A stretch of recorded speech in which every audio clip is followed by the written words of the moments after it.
नमस्कार, आप देख रहे हैं न्यूज़ इनसाइडर 24/7। मैं सिमुने प्रभाकर। आज हमारे साथ स्टूडियो में मौजूद हैं मिसेस काजल सूरी। काफ़ी ज़्यादा renowned drama actress, writer, director, producer. इनके बारे में जितनी भी बात की जाए उतनी कम है। फ़िलहाल इन्हीं से दरख्वास्त करूँगा कि अपने बारे में कुछ बताएं और हमारी जनता को उजागर करें। मैम नमस्कार। आप नमस्कार, बहुत बहुत शुक्रिया इनवाइट करने के लिए। जी मैम, अगर सबसे पहला मेरा कुछ सवाल होगा आपसे तो वो ये होगा कि थिएटर या ड्रामा आपके लिए क्या है? थिएटर ड्रामा मेरे लिए ऑक्सीजन है, इबादत है, मेडिटेशन है। Just can't live without theatre. Theatre तो एक सांस लेने का एक जरिया है मेरे लिए। और मैम थिएटर में अगर हम बात करें, काफ़ी सारे सब जॉनरास होते हैं, like writing, direction, production, acting, और भी उतने जितने हमें शायद पता भी नहीं होगा। आपका फेवरेट कौन सा है? एक्टिंग तो जाहिर सी बात है ऑल टाइम फेवरेट है, क्योंकि एक्टिंग में आप अपने आप को एक्सप्लोर करते हो। जी। एक्टिंग के साथ साथ मैं डायरेक्शन में भी आ गई हूँ, डायरेक्शन करती हूँ। डायरेक्शन में ये होता है कि एक्टिंग में आप सिर्फ अपने कैरेक्टर को लेकर, अपने कैरेक्टर को जीते हैं और एक आप टीम को लेकर साथ चलते हैं। लेकिन as a director you have to be, मतलब आपको हर चीज़ के बारे में पता होना है। आपको आपका स्क्रिप्ट है उसकी सोल का पता होना, वो एक एक्टर को भी पता होना चाहिए। लेकिन जो बाकी चीज़ें, आपका सेट कैसा हो, आपका मेकअप कैसा हो आर्टिस्ट का, आपके आर्टिस्ट उसकी कॉस्ट्यूम्स कैसी हों, फिर आप कौन से टाइम का प्ले कर रहे हो, तो वैसा आपका सेट कैसा है, तो ये सारी चीज़ें उसमें आ जाती हैं। जैसे हम कहते हैं कि अभिनय के जो प्रकार होते हैं, जो 3 प्रकार कहे गए हैं नाट्य शास्त्र के अकॉर्डिंगली, वो जो सारे के सारे एक एक्टर तो जीता ही है, उसके अलावा जो नाट्य शास्त्र की जो बाकी चीज़ें हैं वो सारी एक डायरेक्टर को जीनी होती है, उसको लेकर साथ चलना पड़ता है। तो वो एक बहुत चैलेंजिंग काम हो जाता है एक डायरेक्टर के लिए, प्ले को डायरेक्ट करना और चैलेंजेस एक्सेप्ट करना, चैलेंजेस को लेकर चलना आपको और ज़्यादा क्रिएटिव बनाता है। बिल्कुल। एंड मैम आपके एक्टिंग करियर की अगर हम बात करें तो लगातार काफी सालों तक आपने दिल्ली में बेस्ट एक्ट्रेस का अवार्ड जम्मू में माफ कीजिएगा, जम्मू में आपने बेस्ट एक्ट्रेस का अवार्ड मिला है। तो उस जर्नी के बारे में अगर आप थोड़ा सा प्रकाश डाल पाएं इस पे। मैं, क्योंकि मेरे मम्मी पापा दोनों थिएटर से हैं, पापा को तो जम्मू कश्मीर में भीष्म पितामह कहा जाता रहा है थिएटर का, तो बहुत नाम रहा है उनको।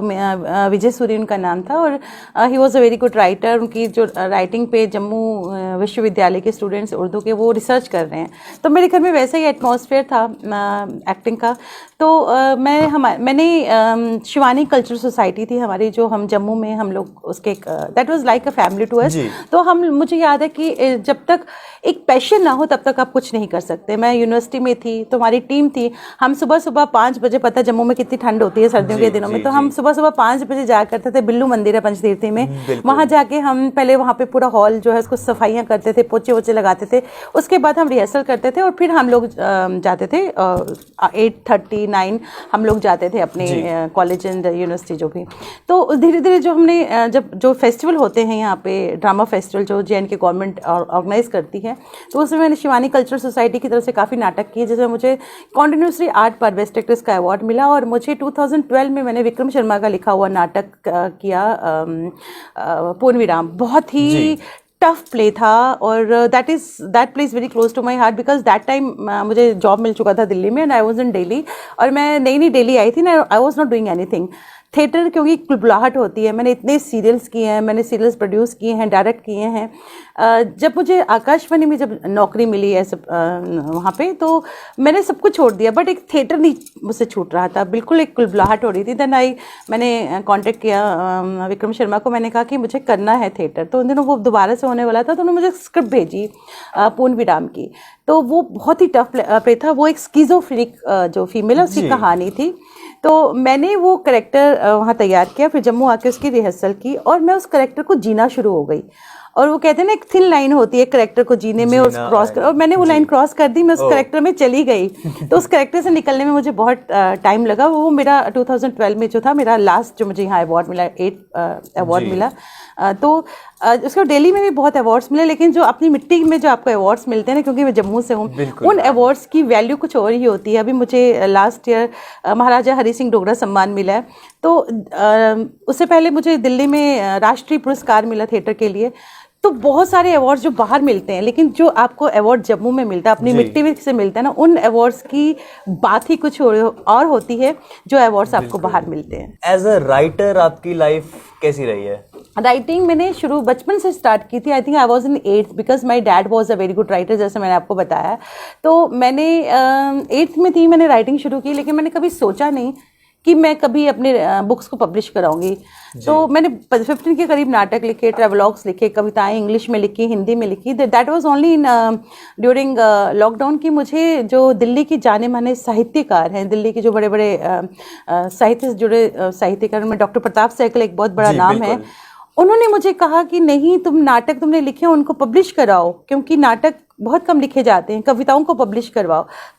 तो मैंने अपने नाटक, मेरा पहला नाटक हब्बा खातून जो मैंने पब्लिश करवाया, पब्लिशिंग के लिए दिया, और मेरी पहली किताब ख्वाबों की चांदनी वो मैंने पब्लिशिंग के लिए दी, और उसको लोगों ने बहुत पसंद किया। हब्बा खातून को बहुत लोगों ने पसंद किया, और उस पर मुझे मेरी पहली किताब पे ही मुझे अवार्ड मिला, वो भी जम्मू में मिला। जम्मू हिंदी साहित्य मंडल की तरफ से मुझे अवार्ड दिया गया उस किताब के लिए। रिसेंटली भी आपने एक बुक पब्लिश हुई है आपकी, या एक किताब आपने लिखी वही है, उसी किताब के बारे में बात कर रही हूँ, ख्वाबों की चांदनी। क्योंकि मैं कहती हूँ कि जो मैं लिखती हूँ, मैं I don't write just for the hack of it. जो मैं फील करती हूँ, जो मैं मेरे एहसास है अंदर, मैं उन्हीं को शब्दों के माध्यम से कागज़ पे उकेरती हूँ। जो मैं फील करती हूँ, जो मेरी सोच होती है, वही मेरे कागज़ पे उतरती है। बिल्कुल। और ख्वाबों की चांदनी एक काफ़ी ऐसा नाम है जिसके बारे में सोचने के ऊपर इंसान मजबूर हो जाएगा। तो अगर आप उसके ऊपर थोड़ी सी बातें हमसे साझा करना चाहें कि क्या है ख्वाबों की चांदनी। मेरी बिकॉज मेरी जो स्कूलिंग है वो कश्मीर से हुई है, फिर मैंने यहाँ जम्मू से, मैंने गांधीनगर कॉलेज से मैंने ग्रेजुएशन किया, फिर मैंने होम साइंस में हमारा फर्स्ट बैच था जम्मू यूनिवर्सिटी में, तो मैं जम्मू यूनिवर्सिटी में जॉइंट कल्चरल सेक्रेटरी भी रही हूँ। तो मैंने जो ख्वाबों की चांदनी थी, जब मैं दिल्ली गई, कविताएं तो मैं लिख ही रही थी, उन सभी को कंपाइल किया, लेकिन इसमें ज़्यादा कविताएं कश्मीर को लेकर है, जम्मू को लेकर है। तो जम्मू में मेरा जो मेरा अपने घर को जो मैंने फील किया है, तवी के बारे में लिखा है, जहलम के बारे में लिखा है, जब हम स्कूल जाते थे शिकारे के बारे में लिखा है, जो हमारे घर में अमरूद का पेड़ था उसके बारे में लिखा है। तो अपने सारे एहसास उस ख्वाबों की चांदनी में मैंने उकेरे हैं शब्दों के माध्यम से। और मैम, आपका जो आपने अपने ड्रामा करियर की बात की, अपने एक्टिंग करियर की बात करी, हमसे साझा की, आपने क्या क्या चीज़ें लिखी हैं उसके बारे में आपने थोड़ी थोड़ी बात की हमसे। एक जॉब की लाइफ और एक ड्रामा, एक थिएटर आर्टिस्ट की लाइफ, इन दोनों में कितना डिफरेंस है? I am blessed, I am really consider my self blessed. सबसे पहले तो मैं ये बताऊंगी, आई वॉज डूइंग ए सीरियल, हम चंबा में शूट कर रहे थे, तो बहुत ही खूबसूरत सीरियल था वो। तो I was doing the lead role in that serial. तो मैं शूट कर रहे थे, उन्हीं दिनों मुझे मेरा अपॉइंटमेंट लेटर मिला कि मुझे आकाशवाणी दिल्ली में जॉब मिल गया। तो that was a turning point for me कि मुझे मिल गया। तो बट ये भी था कि मैं जितना कुछ कर रही हूँ अभी तक, सीरियल्स कर रही हूँ, जो भी मैंने 400 के करीब सीरियल्स किए हैं, टेलीफिल्म्स किए, डॉक्यूमेंट्रीज प्रोड्यूस किए हैं, डायरेक्ट किए हैं, तो मैं अब ये सब नहीं कर पाऊंगी बिकॉज गवर्नमेंट जॉब की कुछ चीज़ें होती हैं, सीमाएं होती हैं, आप नहीं कर सकते। आई वॉज एम्पेनल प्रोड्यूसर, लेकिन थिएटर आप कर सकते हो। तो फिर जब मैं आकाशवाणी दिल्ली आई, तो जब धीरे धीरे मैंने वहाँ की चीज़ों को समझना शुरू किया, थिएटर तो मुझे करना ही था, तो मैंने वहाँ इप्टा ज्वाइन किया। इप्टा तो एक बहुत बड़ी वो है, तो इप्टा के साथ मैंने बहुत नाटक किए। मैं मॉर्निंग शिफ्ट किया करती थी, मॉर्निंग ड्यूटी किया करती थी, तो पूरा दिन हमारे शाम को रिहर्सल्स होती थी, तो शाम को मेरा था फिक्स कि मुझे रिहर्सल्स करनी है। मुझे सबको साथ लेकर चलता है, अपने जॉब को भी, अपने थिएटर को भी, क्योंकि थिएटर मैं नहीं छोड़ सकती थी।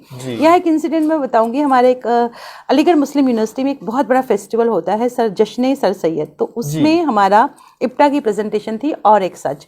तो उसमें ये था कि हमसे एक दिन पहले नसीरुद्दीन शाह साहब का शो था, उनका शो हो गया, दूसरे दिन हमारा शो था। तो अब वहाँ स्टूडेंट्स थे और इतना बड़ा फेस्टिवल, 2000 की कैपेसिटी का वो कैनेडी ऑडिटोरियम था। तो मुझे, हम लोग 2 ही कैरेक्टर थे उसमें, जो मेन था, इसमें चुगते का लिखा हुआ प्ले था, वो उनकी स्टोरी थी, उस पर बेस्ड वो प्ले था, 2 बूढ़ियों की कहानी।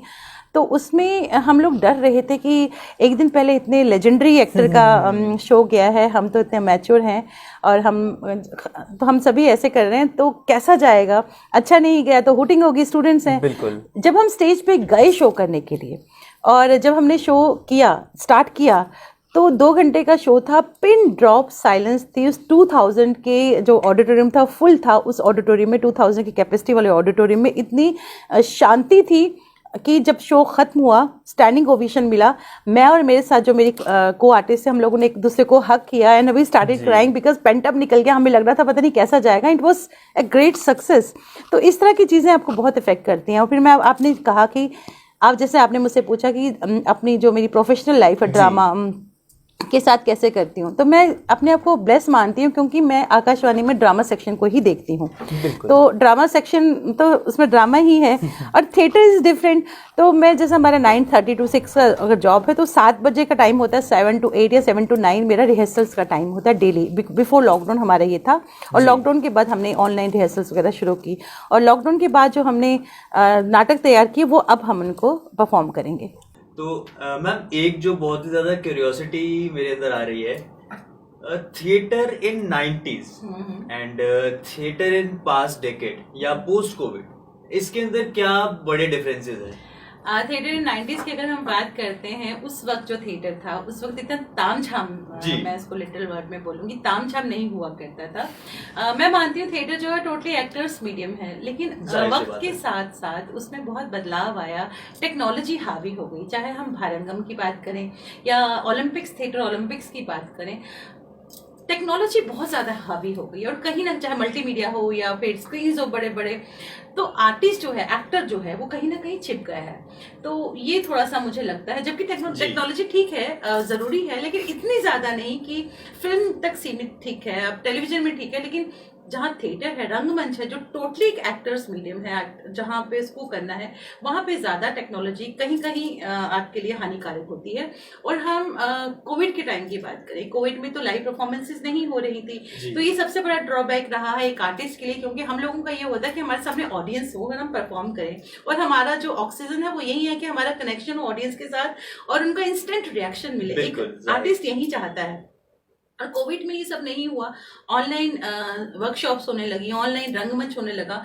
तो ऑनलाइन तो थिएटर नहीं हो सकता, ऑनलाइन थिएटर नहीं हो सकता, बाकी चीज़ें हो सकती हैं कुछ भी। जैसे मैं एक प्रोग्राम करती हूँ, शख्सियत करती हूँ, वो भी थिएटर पर्सनैलिटीज़ को लेकर है, जो क्योंकि लाइव परफॉर्मेंसेज नहीं हो रही, तो कहीं ना कहीं यंग परफॉर्मर्स के जहन में था कि हम क्या करें, डिप्रेशन की तरफ जा रहे थे। तो मैंने ऐसे में शख्सियत प्रोग्राम किया कि जो भी हमारे यहाँ सेलिब्रिटीज़ आती हैं, उनकी जो लाइफ की इंस्पिरेशनल जर्नी है वो उन तक पहुँचे।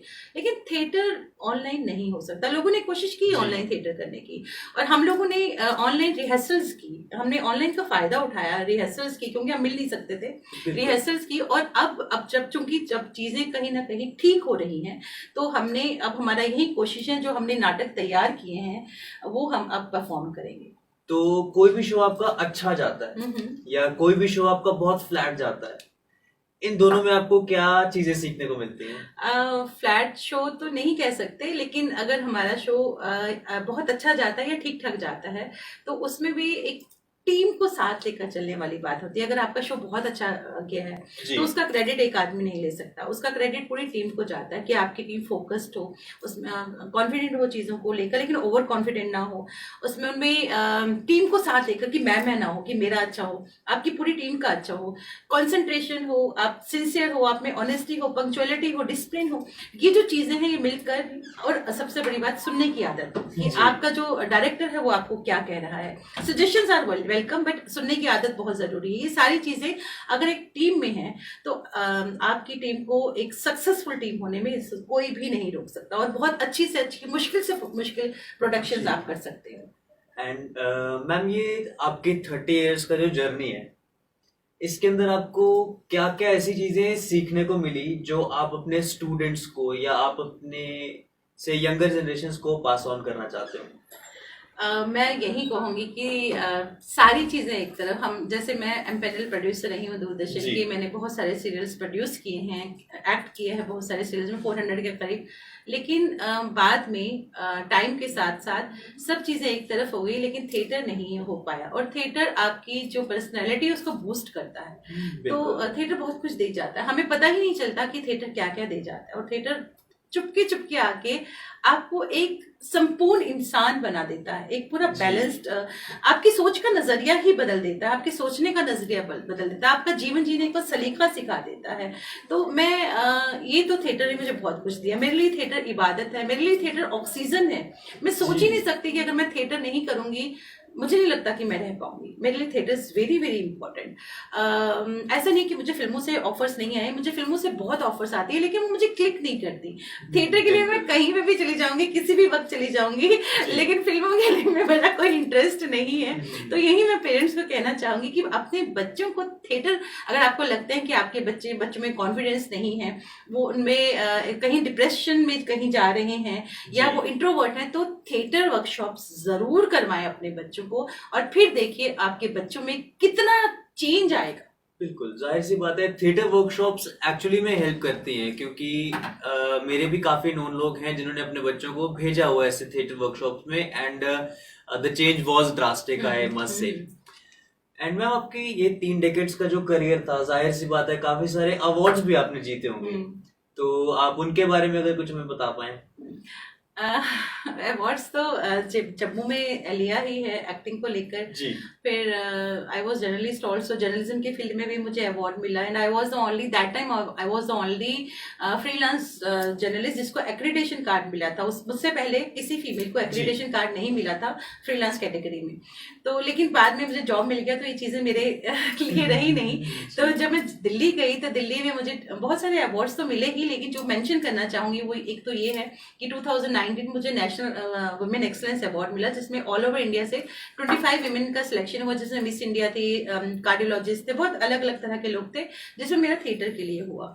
और 2020 में मुझे जोहरा साइकिल नेशनल अवार्ड मिला for my contribution in the field of theatre. Ma'am, आपने जो चीजें अवार्ड से सीखी वो जाहिर सी बात है अपने हमसे साझा करी है, और आपको ऐसी जो चीज आप अपने स्टूडेंट्स को या जो यंगर जनरेशन है उन्हें अगर आप कोई मैसेज देना चाहें। मैं यही मैसेज देना चाहूंगी कि जैसे मैं थिएटर पढ़ाती हूँ, तो मैं ये कहना चाहूंगी कि आपकी जो बेसिक क्वालिफिकेशन है, आपकी जो बेसिक स्टडीज हैं, उनको बिल्कुल मत छोड़ें। बहुत जरूरी है बेसिक एजुकेशन को हासिल करना।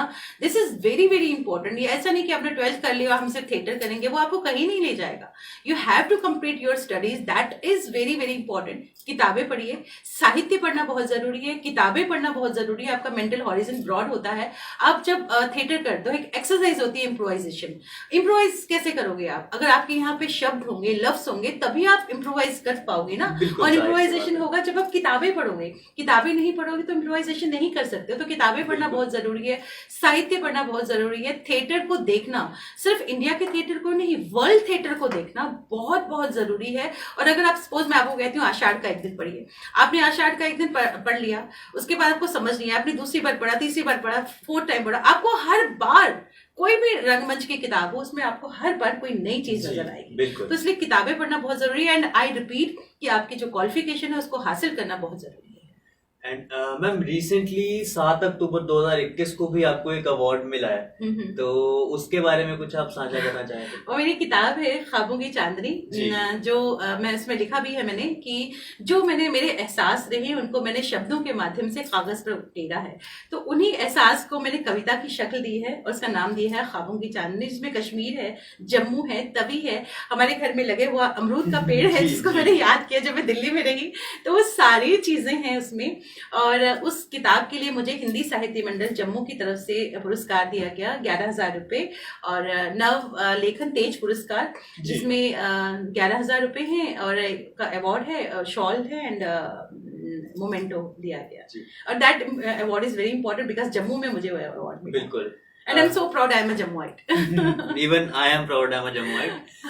And मैम, एक सवाल था मेरा छोटा सा, किसी और स्टेट में जाके अपने खुद के स्टेट को रिप्रेजेंट करना कितनी स्पेशल है वो फीलिंग? बहुत स्पेशल है। मैं श्रीराम सेंटर में एक प्ले किया मैंने, स्नेक्स एंड लेडर्स, मेरा ही डायरेक्शन में था। उसमें वो जम्मू की फोक को लेकर मैंने किया, जिसमें कारका, जिसमें पाक, वो सारी कुड़, वो सारी चीजें मैंने स्नेक्स एंड लेडर प्ले में डाली। और मुझे इतना अच्छा लगा कि मैं दिल्ली में होकर जम्मू को यहाँ लेकर आई हूँ।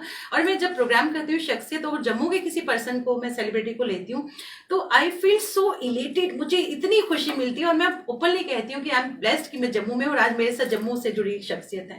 तो जम्मू तो क्या कहें, जम्मू तो बहुत, जम्मू है बहुत स्पेशल है, बहुत ज्यादा स्पेशल है जम्मू। एंड मैम, आप कोई पेरेंट्स के लिए अगर आप कोई एक मैसेज देना मैंने अभी पेरेंट्स के लिए मैसेज जी, जी, जी। ये ही दिया कि थिएटर बच्चों को थिएटर करने से ना रोकें और कोशिश करें कि बच्चों को साथ लेकर जाएं थिएटर कराने, उनको वर्कशॉप्स अटेंड करवाएं, थिएटर जो चाइल्ड थिएटर है बच्चों के लिए थिएटर है वो करवाएं, क्योंकि थिएटर आपकी पर्सनैलिटी को बदल के रख देता है। बिल्कुल।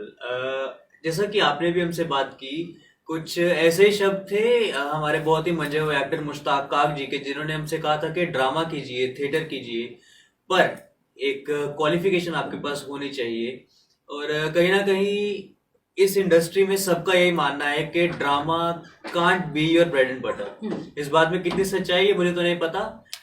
अगर आपको पता है तो कमेंट सेक्शन में जरूर बताइएगा। फिलहाल इस शो में इतना ही। तब तक के लिए देखते रहिए न्यूज़ इंसाइडर 24/7। मैं सिमोन प्रभाकर, धन्यवाद।